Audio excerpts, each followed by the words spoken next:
but you can appreciate and understand where they're coming from a little better. And often in these one-on-one discussions, you have a more sincere meeting of the minds, and you can appreciate what they're doing. And I can do things to reassure them, like I tell them, you know, I teach biology, and in my biology class, I don't say that there is no God, and I don't tell them that you have to be an atheist to be a scientist, and I can reassure him that he can send his kids to my class, and they'll just learn the facts, and he can poison their minds with all the other crap on his spare time, but I'll teach them the stuff that they need to know to get through college and get a career. And that makes them happy. Okay, the second row here. Thank you. My name's Rob, I'm from Melbourne. I completely agree with you about, in the modern sense, science and religion being incompatible. But I'd just like to take everything back to get your own comment on in the very ancient, very first days before we had any sort of established science. I'm talking very, very ancient, just tribalism. Some people would say that there was a role for religion, as in someone might have worked out it is best to plant the wheat on the 4th of July. But no one would follow them. No one would actually do it. So what they did is they got a religion together so that everyone would follow it, and they actually would plant the wheat on the 4th of July. Do you sort of get the point I'm getting at? Yeah, that they're using religion as kind of the carrot and stick to get them to do something sensible. The problem with that argument is how did this religious guy know what was the best date? I suspect that what was happening is that he was listening to the farmers, the people who were doing the planting. I'm saying it's the same guy originally, perhaps. That the scientists got really pissed off that no one would listen and remember the next year to plan on the 4th of July.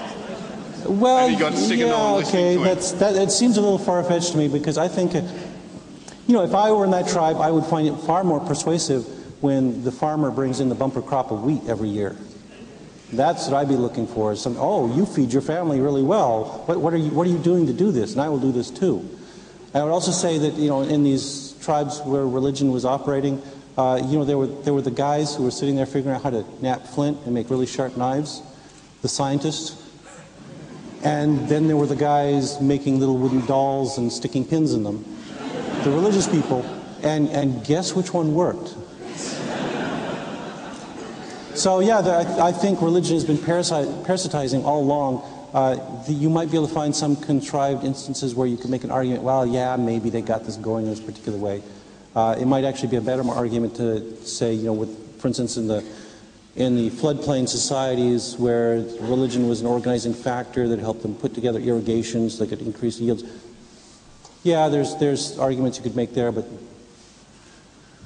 sure, I'm more interested in the irrigation engineers than the priests who made up stories about it. Okay, thank you. The top row upstairs. Here we go. Hi, PZ. Hear me? Hi, PZ. I'm Doro from Brisbane. Okay. I have no idea where your voice is coming from, but just go ahead. Talk to me. Way here. Way up there. Okay. Okay. Your I was worried profession. you were God or something. Your profession is based on analysing evidence, facts, truth. The people that attack you and vilify you and demonise you, at best, are misinformed. At worst, make up shit. Really. Yeah. Their arguments are based on lies. Given that nearly half the American population believes the lies and does not accept the truth of evolution, does that make you despair, or does it make you resolve to try and educate people more? Yeah, I get paid for teaching people. So, you know, I have an expanding career for the rest of my life. But, no, I don't despair, because I see promise in the future. That what I'm seeing right now is look at this room. You people are willing to learn. What I'm finding is, you know, all across the United States, and I'm sure all across this country too, is that we're seeing more and more of these student groups forming. There are more and more people who are getting vocal about rejecting the old superstitions of the past. And I think that is the first step that needs to be taken to improving that horrible 40 to 50% number. Is let's get rid of the dogma, and let's get people who with open minds who are willing to learn the evidence, and I think those numbers will improve. And I think we can credit the atheist movement for it.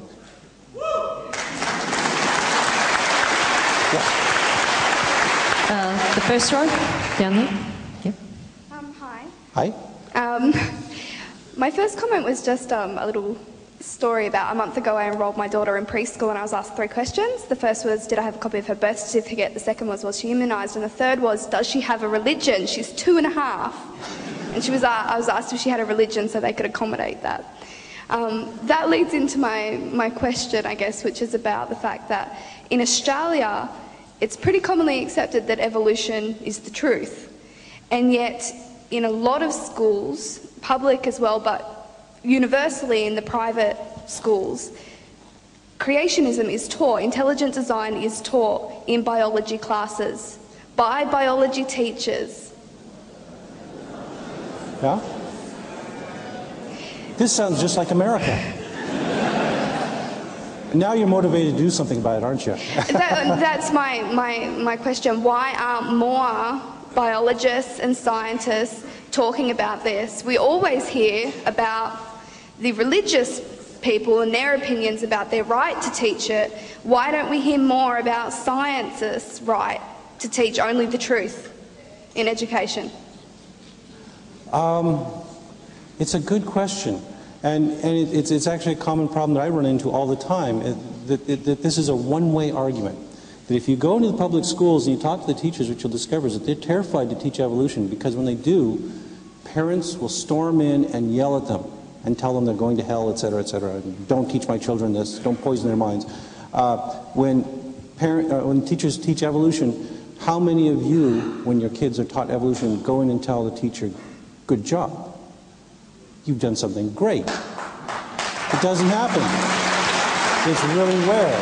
So all the feedback is going one way. It's all negative against teaching what they should be teaching, because we all take it for granted that our science teachers are doing a good job. So what we need to do is stop taking it for granted. Talk to the teachers, tell them what they're doing right, and when you've got teachers that are doing something really wrong, kick their ass and get them fired. We hope.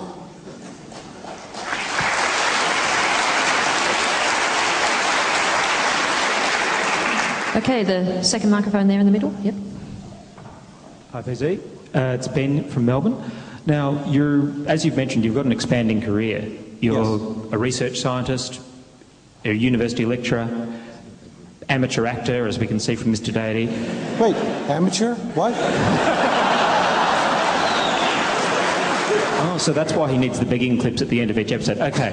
And also blogger with Pharyngula.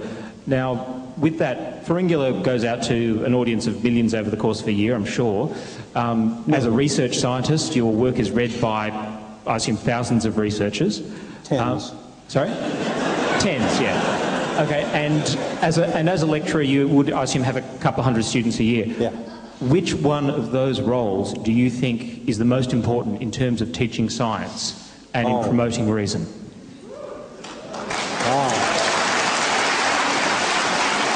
I'm at a teaching university, and I can tell you that when I go out for promotion and tenure review and things like that, number one is teaching the students at the university, because that pays the bills. Number two is the research I do, because that also helps pay the bills. And a very distant third is the blogging stuff, the outreach. That those of you who have academic careers, you've probably heard of the holy trinity of teaching, research, and service. Those are the 3 things we're evaluated on. And things like public outreach is always in service, and it's the lowliest of the 3. That may be for the college, but what that's about for the college. You? What about for you? That's a tough one. I mean, I love taking little baby zebrafish apart.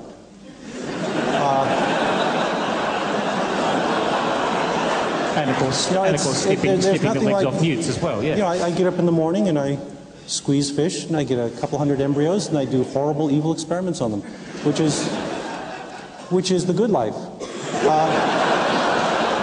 But I also really enjoy teaching my students. And if you'd talked to me 10 years ago, I said, those are the two things I do all the time. That's all I will be doing, ever, until I die. And this blogging thing just came out of nowhere. I just started typing on this thing called a computer and throwing things on this other thing called the World Wide Web, and people started reading it. And it's been a very spontaneous and weird and enlightening surprise. What's rewarding most about it is not necessarily that I'm talking to people and reaching out to them, but that there's this huge audience of people out there in the world who are craving information and want to hear this stuff.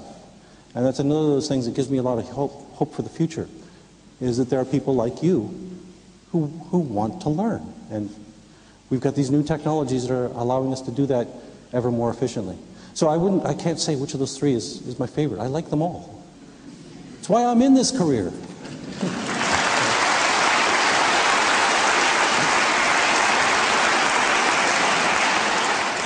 The top row, up there. Hi, I'm Matt from Melbourne. I was just wondering if you didn't know during the week, some of our universities around Melbourne got invaded by a certain group called Living Waters, giving out some certain books with a special introduction by Ray Comfort. I was wondering what your thoughts are on the fact that he was able to, in a way, co-opt the work of Darwin, The Origin of Species, introduce obviously a half plagiarized, half ridiculous introduction of his own writing, and then hand that out as some kind of token of good faith or whatever he passed it off as. Okay, you're trying to coax me into using a long string of profanity, aren't you?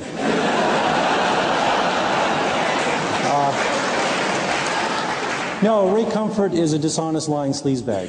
I mean, he is the worst.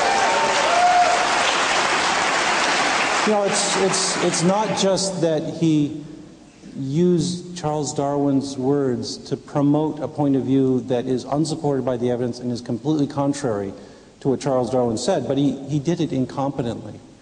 If you've read the introduction to that, it's horrible. And it's also plagiarized. The guy is such an intellectual lightweight, he couldn't even write his own essay. What he did is he stole a nice autobiography or nice biography of Darwin that was on the web, and then he went fishing through creationist sites and pulled up paragraphs here and there and spliced them all together in this ghastly mishmash. It's disgraceful. I don't know how Ray Comfort gets up in the morning and looks in the mirror. It's that bad. Yeah. What's that? He's a Kiwi? Oh, yeah. No, apparently he eats kittens. Was the comment? I thought that's what we did.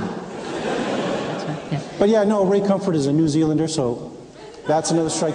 Just like Ken Ham. Okay, I got to mention him a few times. Thank you.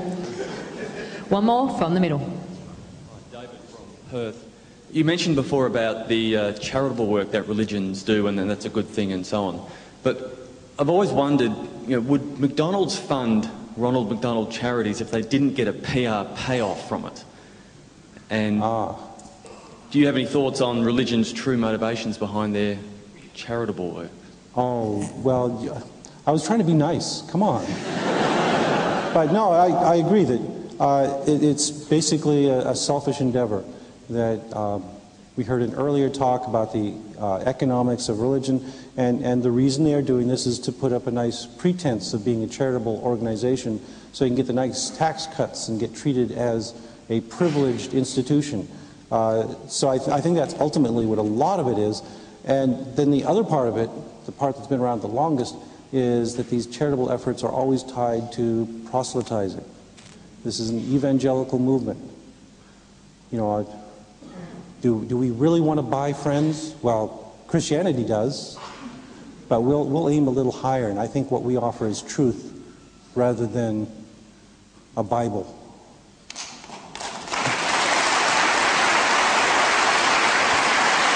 Okay. All right, well, that's it. We're breaking now, and we'll see you in an hour for dinner. Thank you.